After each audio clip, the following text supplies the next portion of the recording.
మెచ్చిందేమీ లేదంటూ జాతి చెప్పాలా?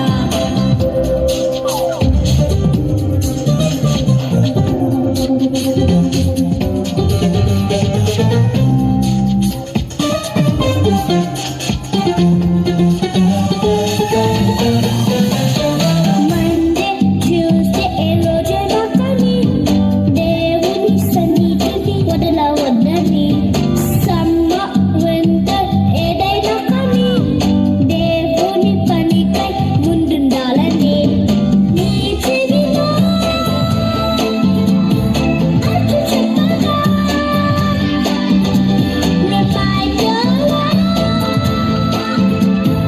గుర్తు చేయగా ఓ తమ్మి ఓ చెల్లి అంటూ రిక్వెస్ట్ చేయనా? యేసయ్య ప్రేమలో నించుండే